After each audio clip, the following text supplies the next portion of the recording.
Sud Radio, le 10h midi, mettez-vous d'accord, Valérie Expert. Et on est ensemble pour commenter l'actualité avec aujourd'hui Alexis Poulain qui a dit yes. C'est moi. C'est pas moi. Oh bah, C'est du bus parce que mais qu'est-ce qui vous prend ? C'est Gérard Larcher qui vous débride comme ça. Attention, yes et ta gueule. Attention, voilà. C'est quand même une petite nuance. Non mais Jérôme Dubu qui dit yes. Non mais où on est là ce matin. Alors Jérôme Dubu, on va commencer avec vous, membre du pôle ID chez Horizon. Tenez-vous bien.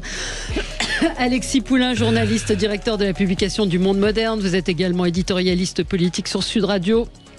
Tous les jeudis matins, et également Poulain sans réserve tous les vendredis à midi. Absolument. Vous savez qui vous allez recevoir ? On va parler du Qatargate. Vous savez, un livre blanc va sortir sur la corruption au sein des institutions européennes.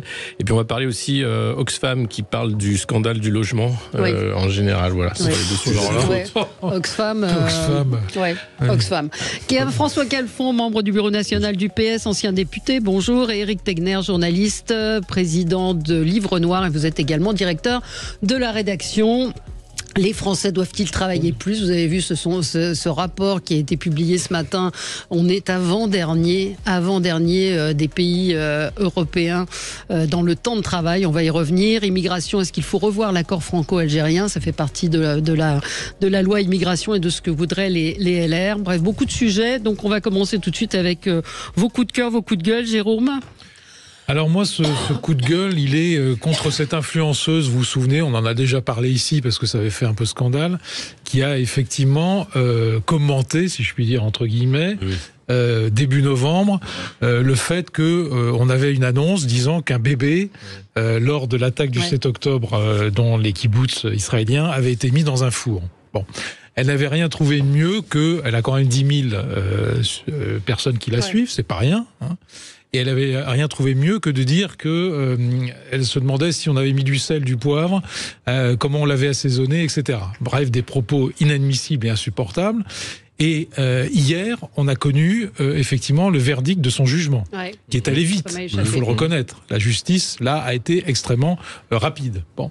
Ce verdict, il est le suivant. Elle est condamnée à 8 mois de prison avec sursis et une amende contre les plaignants, qui sont 4 ou 5, je crois, de 1000 à 1500 euros. Alors, bon, moi, je salue, je ne vais pas commenter le verdict de la justice, c'est pas le sujet. Je vais commenter 2 choses qui m'ont frappé. La première chose, c'est que pendant son audition devant la cour, elle a nié le fait que le Hamas ait pu faire ça. Bon, elle l'a nié à plusieurs reprises, en disant mais non, c'est pas possible, c'est tellement horrible que le Hamas n'a pas pu faire ça. Donc, elle a nié ça. Elle s'est à peine excusée en disant mais non, mais je me suis trompée, excusez-moi, c'était contre les médias, c'est pas du tout contre Israël. Bref, bon, elle a noyé le poisson. Et surtout, le scandale des scandales, c'est que son avocat, à l'issue du verdict, nous a annoncé qu'elle allait faire appel. Ah oui. Elle allait faire appel de cette affaire. Plutôt que de s'écraser. C'est absolument invraisemblable. Alors, ça traduit. Dire ferme ta gueule, pardon. Voilà, exactement. On en revient à ce que disait Larcher à propos de Mélenchon. Donc, faire appel dans ces conditions-là, alors qu'on s'est à peine excusé. Alors, bon, c'est la procédure, c'est la démocratie française. Moi, je veux bien qu'on fasse appel dans des conditions qui sont permises par la loi, effectivement. Mais là, quand même, cet avocat, il a une lourde responsabilité, parce que c'est vraisemblablement lui qui l'a poussé à faire appel. Elle a du sursis, j'en termine, hein. Elle a du sursis. De quoi se plaint-elle ? Des amendes extrêmement faibles, notamment sur Avocats sans frontières qui touchent 1500 euros parce qu'ils étaient dans la cause de la plainte. Voilà, donc tout ceci, moi, me laisse perplexe et me fait dire que à la fois la moralité, la différence entre le bien et le mal, tout ceci est gommé dans notre société quand je vois le fait que cette personne fasse appel de son jugement. Ouais, c'est assez dégueulasse, pardon, de dire ça comme ça. François Calfon ? Ouais, moi je suis d'accord avec tout ce qui a été dit, mais qu'est-ce qui travaille profondément cette fille, à part la débilité 2 choses à mon avis. D'abord le souci du buzz, et peut-être même celui de l'avocat, parce qu'il se dit j'ai une bonne cliente entre guillemets, donc on va faire bis repetita et encombrer la justice avec ça.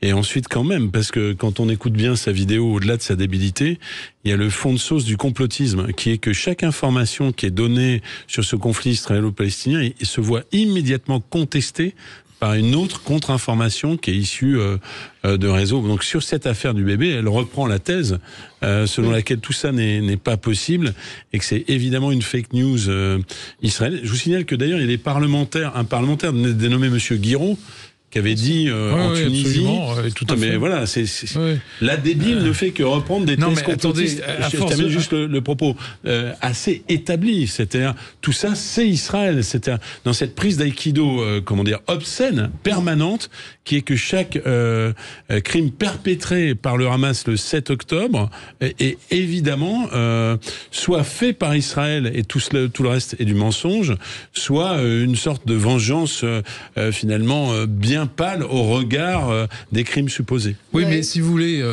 30 secondes juste pour compléter, à force de dire que ces gens-là sont débiles, ils vont tous devenir... Bah si, parce qu'ils vont tous devenir débiles. Donc l'excuse de la débilité, moi je ne l'accepte plus. Oui, mais elle est parfaitement consciente, elle s'est exprimée d'ailleurs parfaitement devant le juge en disant des horreurs que je viens de rappeler. Donc elle est peut-être pas débile, aussi débile qu'on veut bien le dire. Moi j'ai aucune excuse. Il y a peut-être un auditeur nous dit peut-être aussi une responsabilité des réseaux. Et du numérique, de laisser passer un commentaire. Ça montre une chose aussi, c'est qu'on est habitué à entendre que les Français se détournent de la politique. Oui et non, parce que les politiques aujourd'hui sont les premiers influenceurs des influenceurs. Effectivement, je pense que cette influenceuse, elle se permet de dire ça comme beaucoup d'autres influenceurs parce qu'ils se disent « Ah oui, mais Jean-Luc Mélenchon le dit ».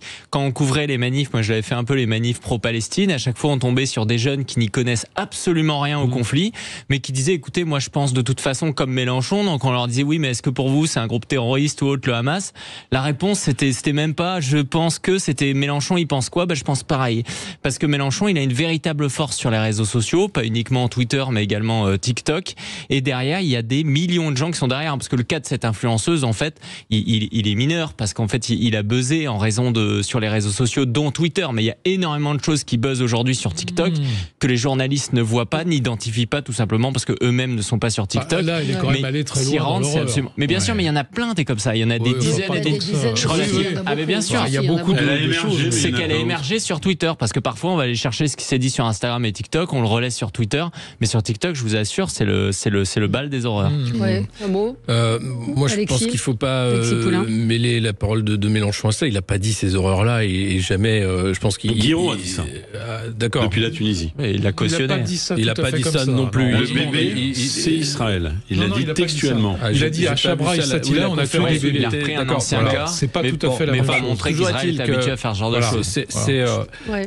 C'est effectivement un syndrome de la société postmoderne où les réseaux sociaux ont pris une place, où la quête de gloire à tout prix fait faire des horreurs en fait. On parle de ça, mais il y a cette nouvelle télé-réalité ignoble aussi où on met des idiots dans une villa avec piscine et puis on les regarde forniquer.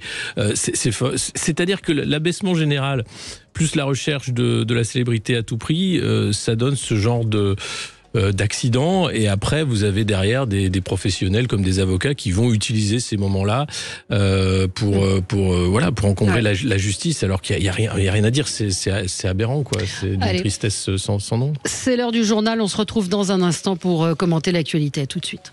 Sud Radio. Parlons vrai. Sud Radio. Pique avec Jean-Paul Delperrier qui est à Vincennes aujourd'hui. Bonjour Jean-Paul. Bonjour Valérie, bonjour à tous. Le prix Jean Boileau proposé aujourd'hui pour les paris à la carte sur le tracé des 2100 mètres départ Autostart avec 15 concurrents. Le 14 Bilou Jepson sera ici mon favori devant l'As Gaspard de Brion et le 5 Gritskill. Derrière ces trois bases, le 9 Gamil Liton, 11 Sayonara, 7 Glamorous Rain, 4 Fric du Chêne, 15 Kennedy, 14 As, 5, 9, 11, 7, 4 et 15. En sélection du jour à Chantilly, en Réunion 3 course 4, le 11 Ladies Barn, et encore hier, si vous m'avez suivi, vous avez touché tiercé, quarté et quinté. Sud Radio, le 10h midi, mettez-vous d'accord, Valérie Expert.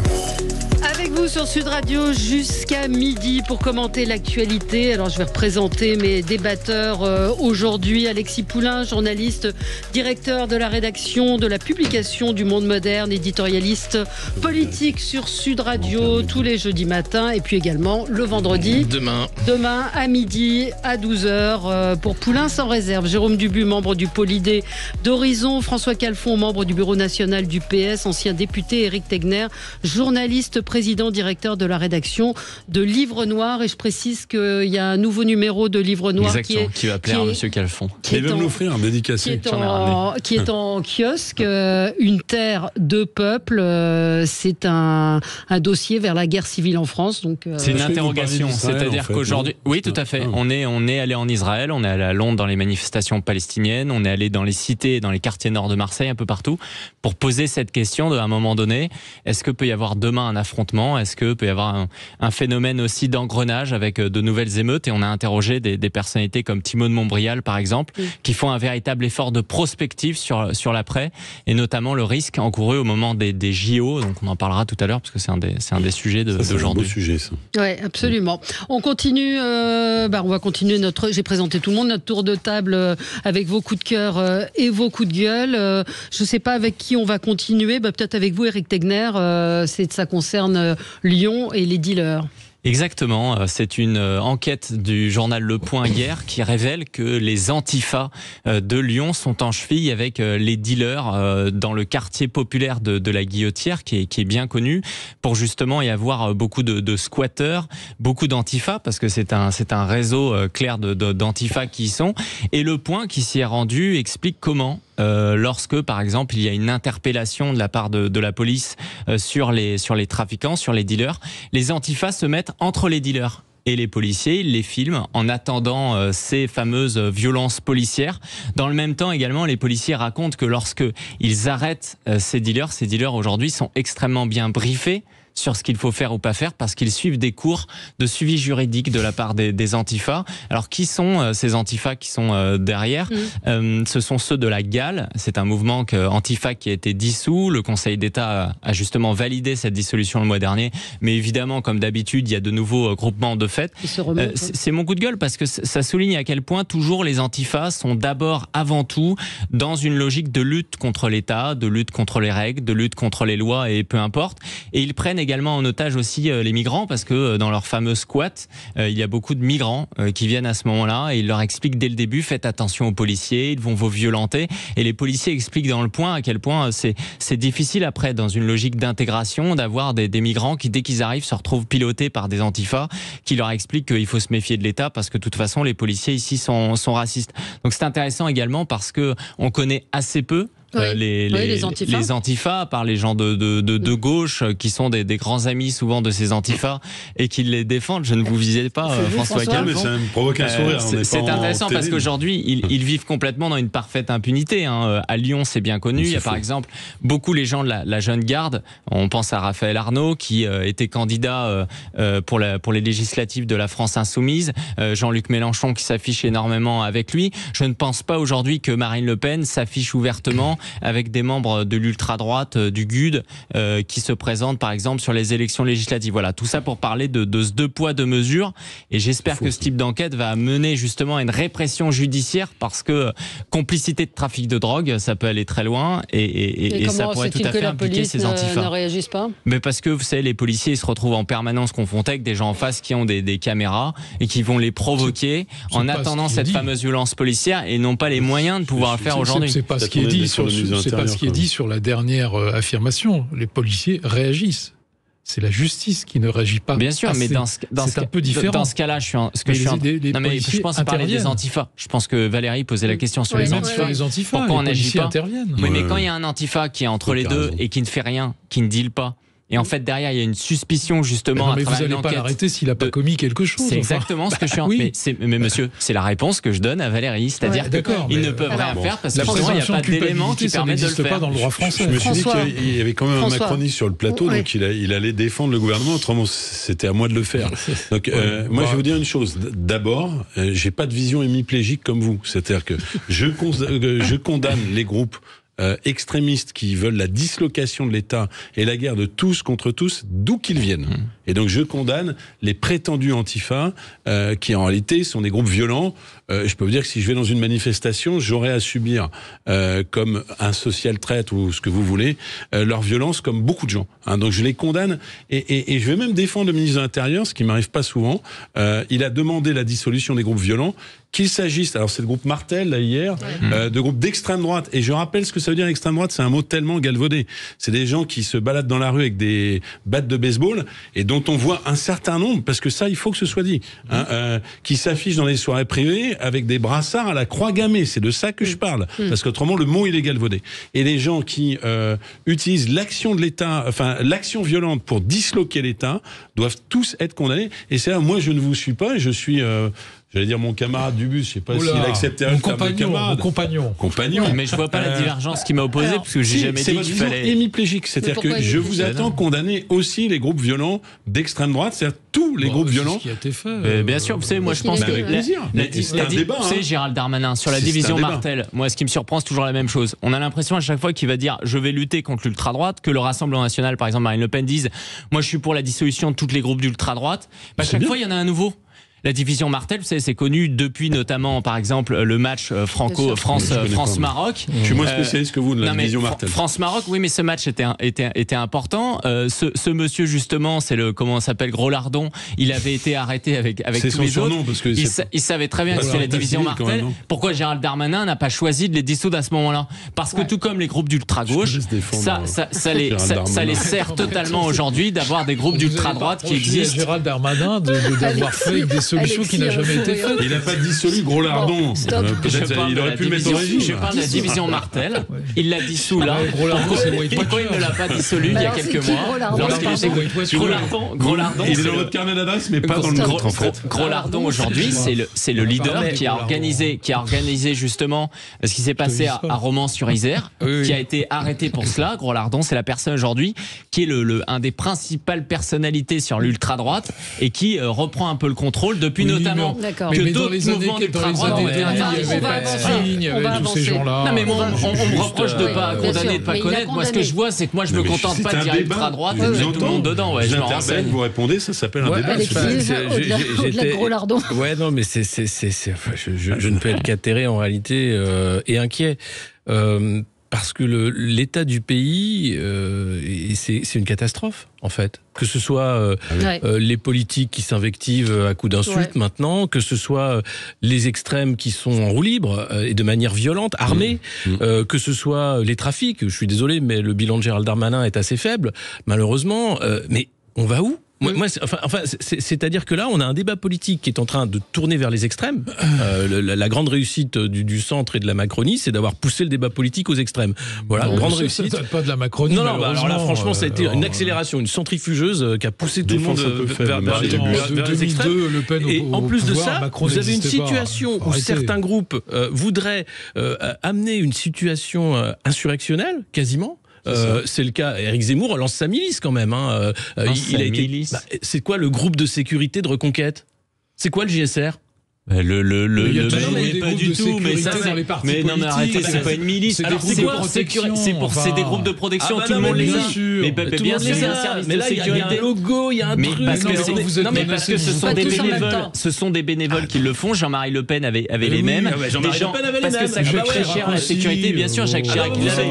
Vous avez même des groupes de sécrété payés par l'État. Ça vous a pas choqué non plus? Stop. C'est pas la même chose, c'est pour sécuriser. Pas tous en même temps. Laissez terminer Alexis. Non mais voilà. Moi, j'ai dit mon point, c'est qu'on est en train de rentrer dans une situation, c'est 36. Ouais. C'est quasiment 34, 36. pas 36. Ou 34. Voilà. 36, c'est le Front Populaire, 34, c'est les ligues.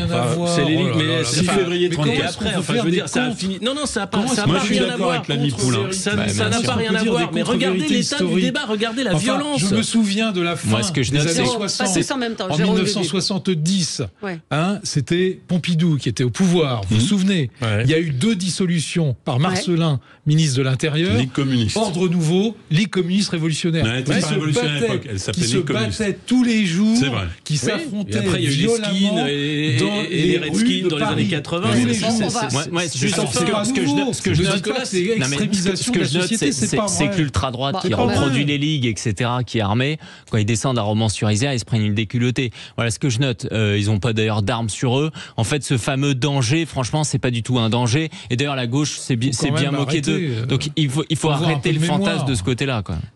Elisabeth Borne, ce matin, dans son interview, il faut vraiment c'est une punition à lire de 2 pages. Je vous ai demandé de le lire parce que il y a 2 choses qui m'ont frappé. Elle parle, alors pour elle, le danger, c'est toujours l'extrême droite.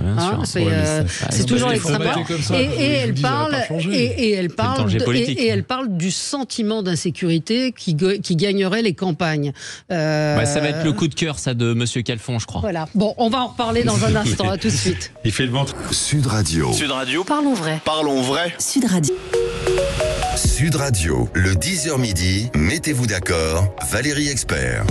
Et avec vous sur Sud Radio jusqu'à midi. On est en train de parler du climat dans le pays. On va revenir après, on va continuer avec vos coups de cœur et vos coups de gueule. Mais je reçois à l'instant une photo de la porte d'un restaurant qui est tenu par le fils d'une amie, d'un petit garçon que j'ai connu tout petit, qui s'appelle Walid. Et son restaurant, il arrive ce matin, il y a marqué « Les nègres, sale race, les bougnoules dehors, la France aux Français », avec une croix gammée et le signe du Enfin, voilà, il y a ça, il y a de l'autre côté l'antisémitisme. On est quand même dans un climat pourri, complètement terrible. Enfin, ça fait longtemps qu'on n'a pas vu ça. Oui, quand mais même. Le comparer au climat des années 30, je suis désolé, je suis pas tout à fait d'accord. C'est absolument scandaleux. Je pense qu'ils le retrouveront et ils le condamneront, et tant mieux. Moi, ce que je note, c'est qu'aujourd'hui, il y a un antisémitisme qui est institutionnalisé et représenté à l'Assemblée nationale avec des dizaines de parlementaires. En revanche, je ne crois pas connaître un seul élu aujourd'hui qui porte des brassards à croix gammée. Donc, je pense que le danger de l'ultra-droite n'a rien à voir avec le danger de l'ultra-gauche aujourd'hui, qui est représenté beaucoup plus massif et qui inspire les gens. Je vois rarement dans des soirées de jeunes de 18 ou 20 ans aujourd'hui, des gens en école, etc., qui vont dire oui, c'est vrai, Adolphe, ça me manque, c'était pas mal, etc. En revanche, des gens qui vont dire non, mais le Hamas, c'est des gens gentils, le 7 octobre, ce qu'ils ont fait, c'est très bien. Il y en a pas mal. On entend dire le Hamas est un mouvement de résistance, quand même, ça vous a pas échappé. C'était sur ce plateau par quelqu'un qui était interviewé ici. Non, mais c'était pas la seule, Daniel Obono. C'est un discours régulièrement entendu. Le Hamas est un mouvement de résistance, non ? Ce sont des résistants qui défendent leur terre, c'est ce qu'on entend. Là, c'est bien, voilà, quelqu'un qui est victime de racisme. Soyons clairs, il y a tous les racismes qui se finalement décomplexent. Oui, il y a un climat, y compris par l'extrême droite, et ça, sur la polémique permanente sur les prénoms, etc. Anti-arabes, je parle même pas anti-musulmans. Les racistes décomplexés. Et alors, on peut toujours dire finalement, mais oui, mais il y a un contexte lié au terrorisme, etc., etc. Moi, à chaque fois sur les plateaux, je dis que on va dans le mur comme ça en libanisant la France. La France, sa force, et y compris dans cette crise israélo-palestinienne, parce qu'on n'a pas les mêmes manifestations en France qu'en Angleterre, que sur les campus américains. Même si c'est pas formidable, je suis pas du tout naïf, il y a ce creuset commun qu'est la République et la laïcité, ça c'est la première chose. La deuxième chose que je rapporte à chaque fois, parce que je le vis, c'est tous ces personnes qui se lèvent tôt le matin pour travailler durement, qui rentrent le soir, qui sont d'origine maghrébine, et c'est pour ça que je le dis à dessein, et qui n'en peuvent plus d'être pris dans un amalgame permanent, d'un racisme crasse, où à chaque fois qu'il y a quelqu'un qui déconne, et il y a des gens qui déconnent, moi je fais pas partie des gens qui ont de la langue de bois ou qui mettent la vaisselle cassée sous le tapis, subissent le fait que eux ils marchent droit, eux ils travaillent, eux ils s'intègrent, et je suis l'avocat de ceux-là, comme je suis le dénonciateur de ceux qui déconnent. On va passer à autre chose avec vous, Alexis Poulain. On change vraiment, mais c'est là l'intérêt aussi de cette table. C'est un peu comme dans un dîner, on change de sujet. C'est un cœur pour Taylor Swift, c'est ça, non, quand même pas. Un peu décalé, seulement c'est très décalé. Non, non, c'est sur Sciences Po. L'école du vice de Saint-Germain, c'est assez terrible puisque Mathias Vichra s'est retrouvé en garde à vue avec son actuelle compagne pour des histoires de violence de couple mutuelle. Finalement, on n'en sait rien. Les étudiants de Sciences Po sont montés au créneau quand même en disant parce que Mathias Vichra avait fait campagne contre les violences justement quand il avait pris la présidence de l'école de sciences politiques. On se rappelle bien sûr l'affaire Duhamel, quand même assez terrible, incestueux et pédocriminel. Après ça, on peut aussi élargir à toute cette drogue qui circule aussi. Anciennement, Richard Descoings, Richie, mort d'une OD à New York dans son hôtel. Overdose, parce que on n'est pas du milieu germano-pratin. Pardon, mais justement, c'est pour dénoncer ce milieu germano-pratin avec Joël Guerriau, ce sénateur aussi qui ne savait pas ce qu'il y avait dans le pochon.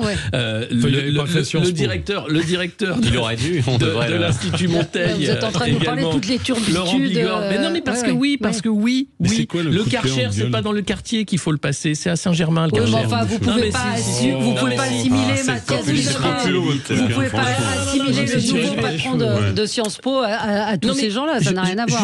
Juste, c'est une affaire parmi d'autres affaires, etc. Quand vous avez Laurent Bigorre de l'Institut Montaigne qui tombe pour les mêmes faits que Joël Guerriau, c'est-à-dire droguer à son insu une collaboratrice pour avec de la MDMA. Vous avez dans l'enquête de la PJ le numéro du dealer.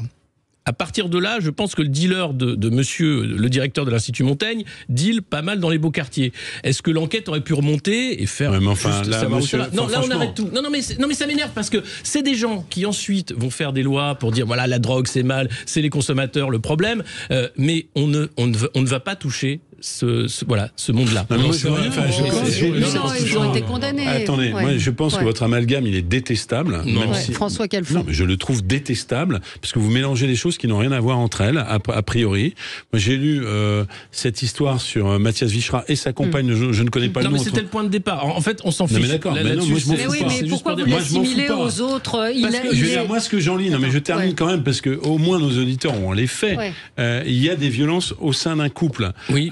À ma connaissance, il y a des mains courantes, il n'y a pas de dépôt de plainte. Il n'y a rien du tout. Ils s'accusent mutuellement. Et vous allez nous dire, tout ça, c'est les coquins de la rue Saint-Guillaume, et c'est la même chose que de mettre de la drogue à l'insu. Mais franchement, sur mais vous devriez retirer le cas d'espèce. Vous devriez retirer le cas d'espèce qui est le fait générateur de votre coup de cœur ou coup de gueule parce que j'ai pas compris. Parce que là, pour le coup, ça rejoindra ce que je dirais tout à l'heure. Il y a un temps de la justice et vous ne savez absolument pas ce qui s'est passé.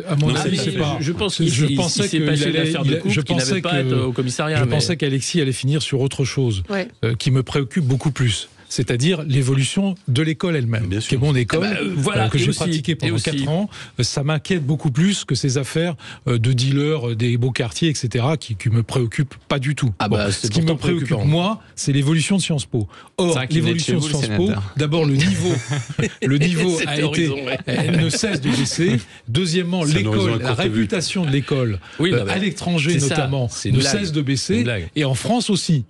Donc c'est quand même la formation... une certaine élite, entre guillemets. Justement, c'est ça que je voulais dénoncer. J'aime pas beaucoup ce nom. Mais c'était pas le bon angle. C'est pas la direction.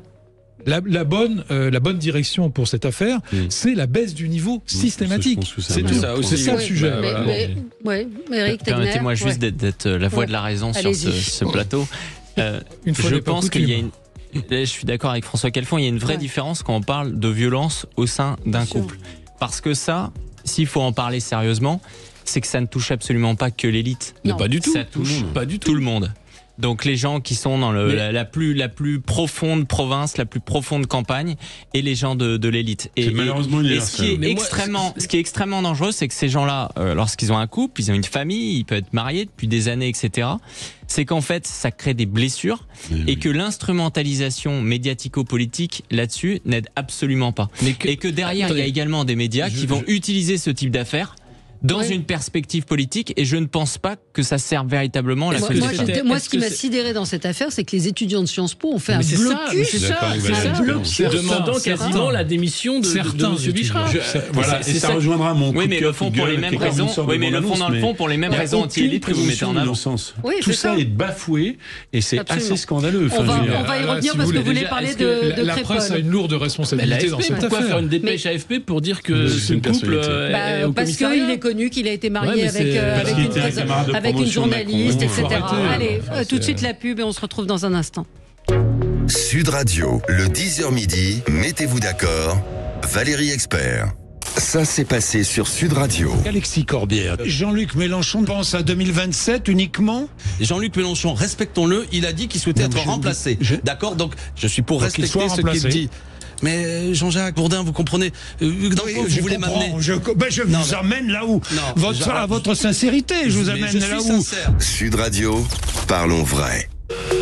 Sud Radio, le 10h midi, mettez-vous d'accord, Valérie Expert. Et ça se met pas beaucoup d'accord ce matin, mais c'est... Dans la douleur. C'est un horizon. Dans la douleur. L'influenceuse, on était d'accord. Oui, absolument, c'est déjà ça. Là, je pense que vous ne serez pas forcément d'accord avec François Calfon. Vous vouliez revenir sur Crépol, sur les révélations du Parisien qui... Et grâce à vous, j'ai même amélioré mon coup de cœur, coup de gueule. Ah bon, alors allez-y, parlons de Crépol. Non, c'est que Crépol, on rappelle que Thomas, hier, celui qui a été le jeune qui a été assassiné, aurait eu 17 ans. Voilà, et on le salue d'ailleurs. Ouais. On le salue parce que là, surtout on salue aussi. sa famille, on salue tous ceux qui ont leur vie brisée par ce drame. Donc ça, c'est vraiment pas un sujet pour moi. Comme les fausses polémiques sur les prénoms, ça m'intéresse pas beaucoup. Par contre, ce qui m'intéresse, c'est une chose, c'est qu'on a eu un raid, il n'y a pas d'autre mot, politique et médiatique de l'extrême droite. Et là, je vais la qualifier encore pour pas qu'on parle de n'importe quoi. Des zémouristes en particulier, de Marion Maréchal en particulier, sur le thème c'est une razzia, qui est un terme, en gros, c'est quelque chose. Et on va décrire ce que c'est pour pas être dans le fantasme. De prémédité qui aurait été fait dans un quartier d'une bande, tout ça avec des guillemets qu'on ne voit pas. Issus des quartiers et ethniques, c'est ça le récit, puisqu'on aurait caché les prénoms, pour aller massacrer, commettre là encore des guillemets, c'est le terme zémorien consacré, un francocide. Et tous ceux qui n'étaient pas dans ce récit étaient forcément des complices de cette invasion, etc., etc. Et la presse et la justice, et là, ça renvoie à nos sujets précédents sur un autre thème, font leur travail. Le temps de la justice, c'est pas le temps des réseaux sociaux. Ils sont en train d'établir une réalité qui n'est pas contraire, qui est juste une réalité. Il n'y a pas à aller plus loin que ça. Il y a eu un conflit, il y a des gens avec des couteaux, etc. Il ne s'agit pas de déresponsabiliser.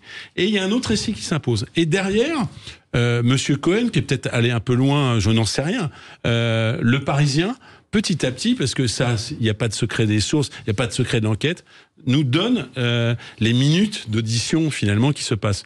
Et ce récit-là ne convient pas à cette extrême droite zémorienne et autres si affinités. Et tout d'un coup, on jette à la vindicte populaire le nom de Monsieur Cohen, on dénonce le Parisien comme n'étant pas des journalistes sérieux, parce que la réalité... Et ça, pardon, mais c'était les staliniens qui faisaient ça avec Monsieur Lysenko, qui était un scientifique qui devait changer ses résultats scientifiques. La réalité ne correspond pas au récit d'extrême droite. Eh bien, je dis, il y a une réalité tout court. Elle n'est pas belle à voir, ni dans un sens ni dans l'autre, mais de grâce, laissons la presse travailler, il y a une presse sérieuse, laissons la justice travailler et établir sans instrumentalisation le réel plutôt que d'adhérer à un récit fantasmagorique d'une extrême droite qui a un agenda politique. Tout le monde en a un, mais enfin pas au détriment de ce qu'est le réel. Il y a une réalité, c'est des lames de 25 cm. Ouais. C'est un gamin de 16 ans qui est mort d'un coup de couteau. Non mais qui va à une soirée armé de cette sorte. Il y a des propos racistes, anti-blancs, qui ont aussi été proférés. Tout comme il y a eu des propos racistes de l'autre côté, absolument. Moi, je veux qu'on établisse le réel dans toutes ces dimensions. C'est le cadre de l'enquête. Ce qui a choqué, je pense, un camp politique, vous parlez de Marion Maréchal et Éric Zemmour, mais c'est qu'à un moment, on a voulu quasiment inverser la charge en disant, mais finalement, ils l'ont cherché, d'une certaine façon. Mais on peut pas l'entendre, ça. On peut pas l'entendre. On peut pas être d'accord en disant, vous êtes jeune, vous allez à une soirée armé. avec des couteaux de chasse. Mais moi, je non, mais on peut pas l'entendre. Mais mais c'est ce qui est sous-jacent, c'est-à-dire on a tiré les cheveux, on a traité de Chiquita. Donc la réponse c'est des coups de couteau. Donc la réponse c'est des coups de couteau. Moi, je suis juste pour le réel. Qui est de part et d'autre des intentions racistes. Parce que vous aviez parlé de Crépol ici au moment où ça s'est produit. Et une fois n'est pas coutume, je vais citer non pas le porte-parole d'Éric Zemmour, mais le porte-parole du gouvernement, Olivier Véran, qui vient de votre parti, François Calfon, et qui lui-même, lorsqu'il s'est déplacé à Crépol, a tenu une conférence de presse dans laquelle il a dit « ce n'était pas une rixe ». Voilà. Donc, commencer à expliquer que ce serait l'extrême droite, Zemmour qui dirait ça, non, le gouvernement le disait et le dit encore que c'est pas une rixe. Non, mais en fait, vous essayez de créer deux camps, c'est-à-dire celui qui va dire c'est une rixe et l'autre qui vont dire ce sont fondamentalement des razzias. Ce que Monsieur Cohen, votre ami, explique justement dans la chronique pour laquelle il a été critiqué, c'est un éditorialiste. Excusez-moi, il n'a pas attendu l'article du Parisien. Si vraiment soit il y serait allé, soit il aurait attendu l'article du Parisien pour faire son édito. Il a fait son édito avant. Alors que je ne le connais pas. Sur quelle base vous dites que c'est mon ami? C'est un trait d'humour parce que vous le soutenez comme cela, alors que vous expliquez,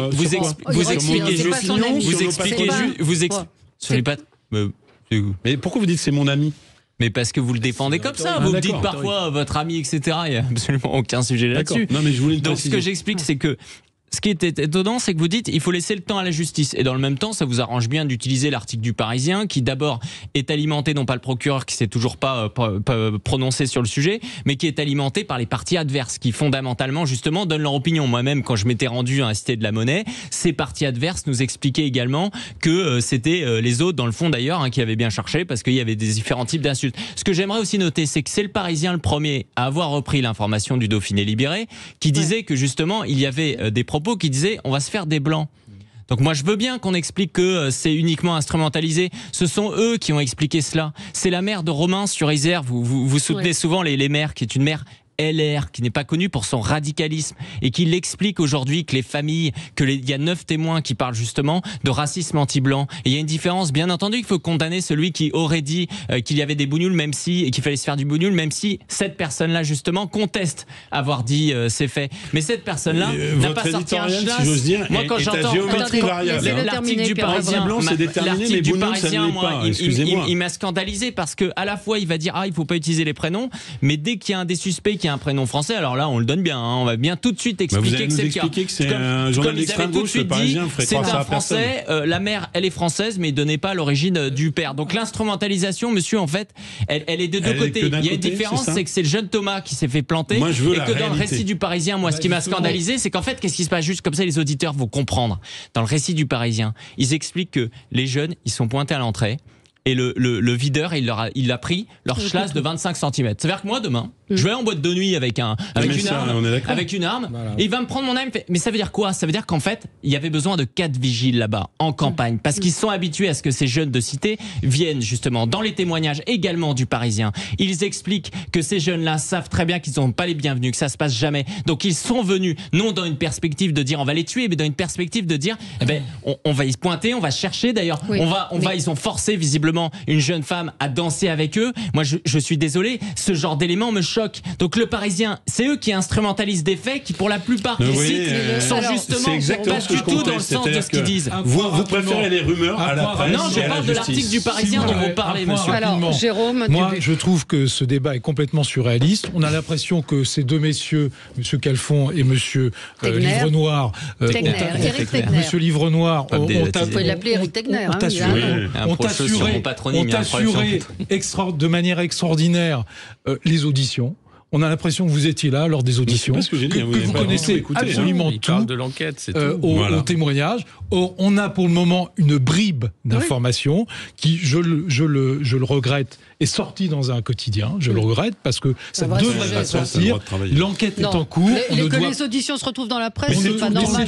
Oui, mais c'est pas normal, c'est insupportable. Mais c'est insupportable. On a une bribe d'informations et on en tire des conclusions politiques. C'est insupportable. Moi, monsieur, une différence, c'est que... Non, moi je vous dis, attendons la fin de l'enquête. Je suis allé dans la cité, je suis allé à la marche. Mais vous n'avez pas entendu, vous n'avez pas auditionné, vous n'êtes pas gendarme, vous n'avez rien auditionné du tout. Donc s'il vous plaît, un peu de calme, un peu de suspension de ces exploitations politiques. Il y a une enquête en cours, laissons-la faire. Et on attend que le procureur s'exprime, parce que pour l'instant... Est-ce qu'il voulait se mettre au milieu? Mais c'est exactement ce que j'ai dit. Bien sûr.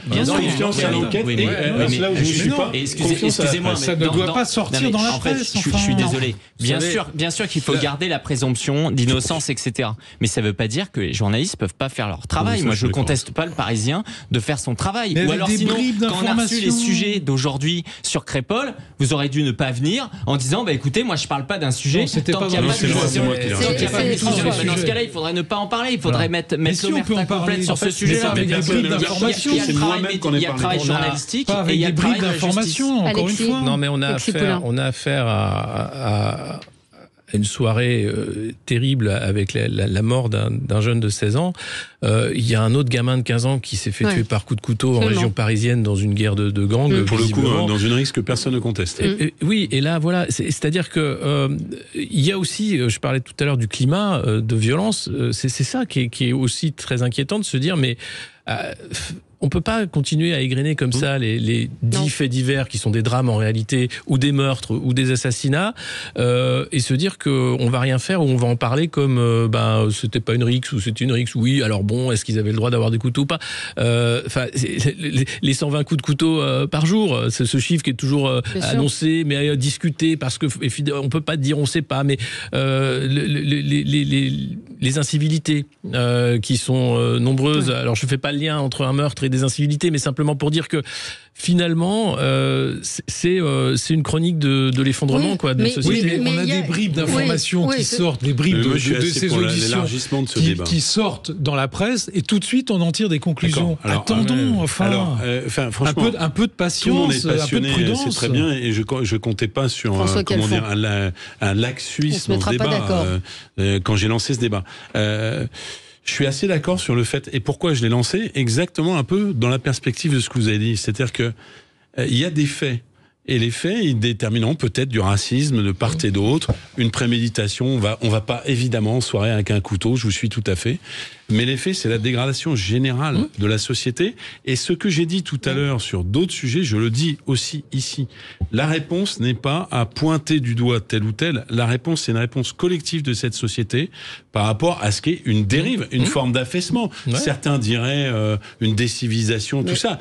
Quels qu'en soient les termes, moi ce que je dis, c'est que je ne m'oppose pas à ce qu'il y ait un débat droite-gauche, voire gauche dure face à la droite dure.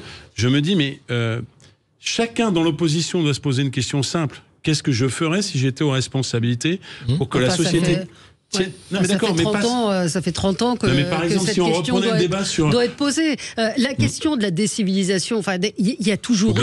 Regardez, moi, j'ai pas de problème avec ce terme. Vous savez qu'il était un terme qui a été façonné par quelqu'un que vous condamnez, qui est dans le camp de l'extrême droite, comme vous dites, qui s'appelle Laurent Oberton, qui en a parlé dans la France Orange Mécanique en 2013.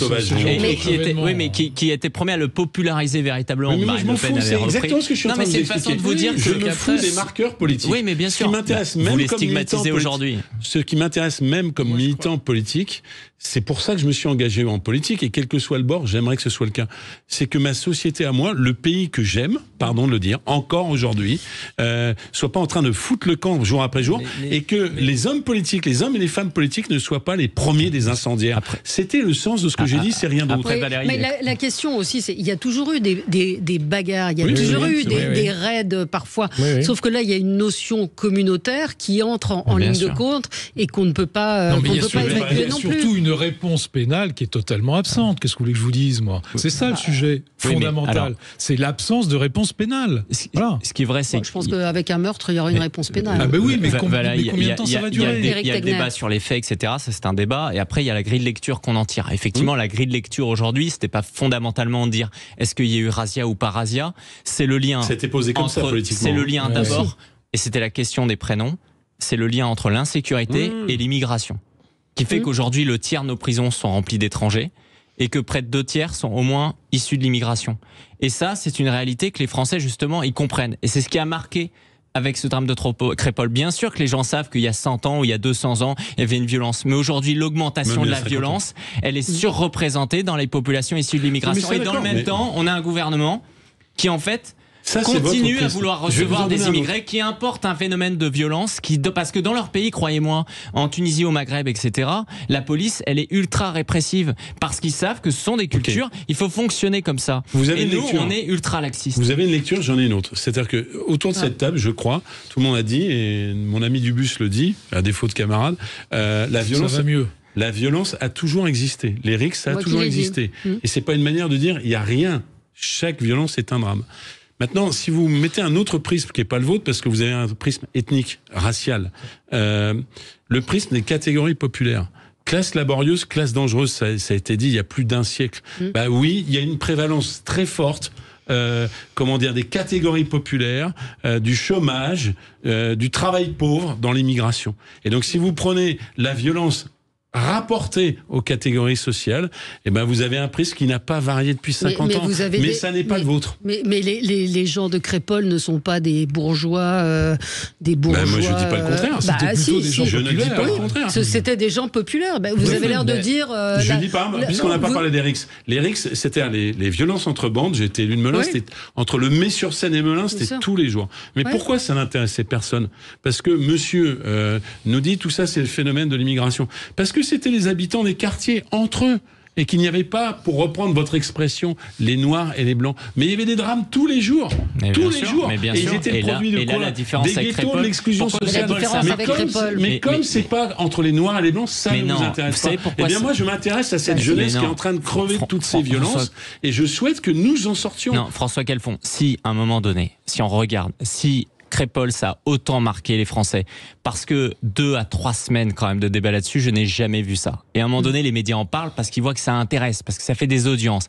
Si ça les a marqués plus qu'autre chose, c'est pourquoi? Parce que maintenant, ça touche les campagnes. C'est-à-dire qu'en fait, à l'époque, effectivement, ils étaient cantonnés dans le 93, également à Marseille. Ensuite, avec les émeutes au mois de juin, on a réalisé au mois de juin, et ça, ce sont les services qui l'expliquaient, que cette délinquance, elle était répartie sur l'ensemble du territoire.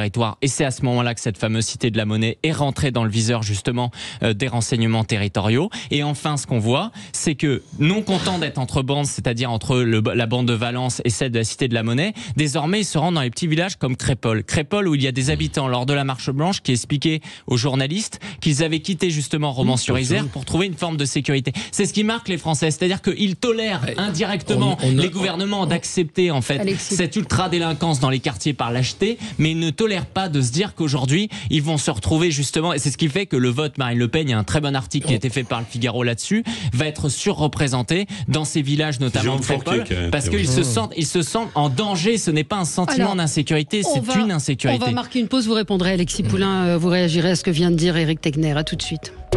Sud Radio, le 10h midi, mettez-vous d'accord.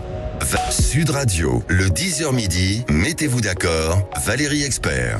Avec vous jusqu'à midi et le débat a continué pendant la pub. Alexis Poulain, vous vouliez avoir, je vous donne la parole pour réagir à ce que disait Éric Tegner. On parlait de Crépol, de ce drame effectivement où il y a eu une politisation.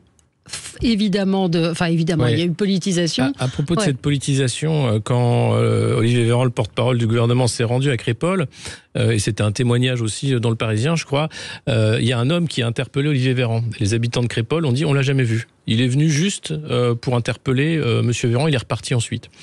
C'est aussi ça, une sorte de manipulation, d'utilisation d'un drame où la justice va devoir faire son travail et ça va être long, et d'utiliser ça pour créer un débat. Ça marche, puisque on en parle depuis des semaines de ce débat, puisque le porte-parole du gouvernement a parlé de basculement, quasiment, de la société. Mais derrière, c'est d'une violence sans nom, je pense, pour la famille de Thomas. Je voulais rajouter un élément. Alors attendez, c'est parlé quand même, il n'a pas fini. Non, c'est juste qu'il y a vraiment... Ok, on a compris. Il y a un problème de violence dans la société. Il y a un problème de communautarisme aussi qui est en train de fracturer ce qui reste de la République. La laïcité, c'est un vœu pieux dorénavant.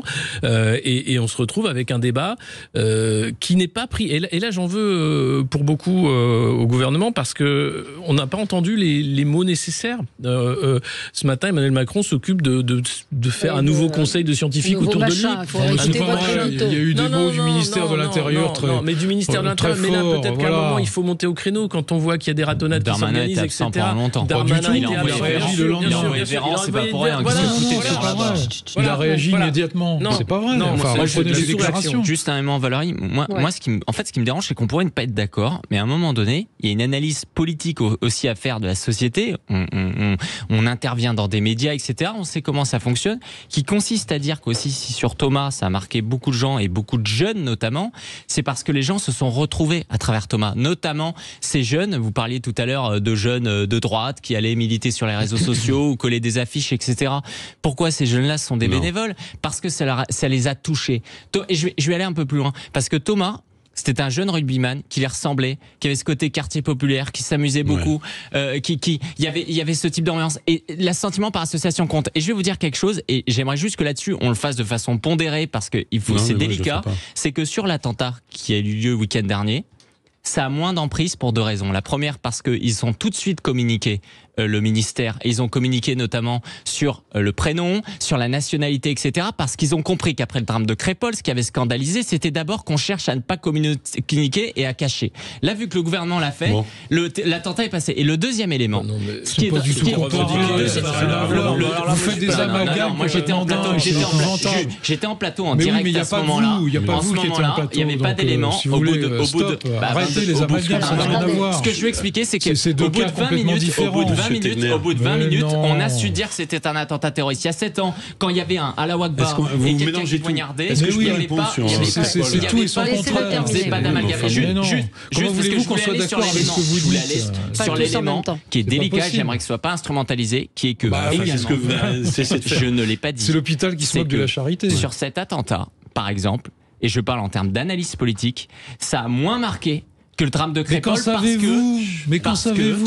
que la victime, ils ont eu un sentiment d'association moins important. Lundi matin, les gens étaient effondrés.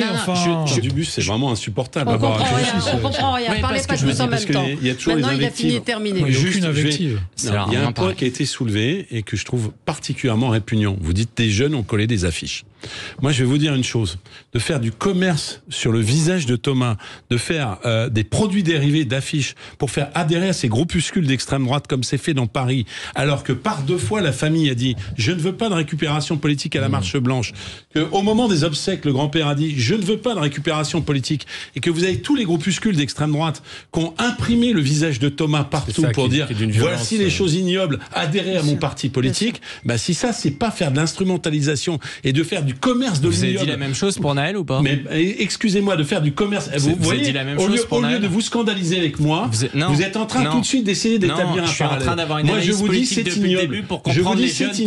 Vous voulez faire peur sur la mort des gens. Voilà la réalité. Non, les gens, même du côté de Naël, de tout bord politique, lorsque quelque chose les marque et qu'ils ont peur que les responsables politiques, parce que depuis 40 ans ils font rien, ne se mobilisent pas, eh ben ils aiment s'associer et on est dans un monde de l'image. Ça n'a rien à voir avec l'histoire de récupération politique. Et la famille endeuillée, qu'est-ce que vous en faites? Vous en avez rien à faire. La famille aujourd'hui, elle se mobilise auprès du maire de Romans-sur-Isère, qui passe son temps sur les plateaux de télévision depuis 10 jours, qui maintenant est menacé de décapitation, parce qu'ils ont besoin d'une porte-parole, parce qu'ils sentent justement que le gouvernement ne les soutient pas. Et c'est ce qu'ils lui ont demandé. Ils lui ont demandé de les représenter. Vous n'avez pas de sincérité, puisque vous ne condamnez pas la demande de la famille qui n'a pas été respectée. C'est bien la preuve que pour vous, c'est un prétexte pour faire votre beurre politique. Condamnez-les et vous serez plus crédible. Condamnez quoi? Jérôme, ceux qui font des affiches pour faire adhérer à leur groupuscule. Mais c'est difficile de parler avec M. Calfon, qui coupe tout le temps la parole. Donc, si vous voulez, c'est un peu compliqué. Mais peu importe.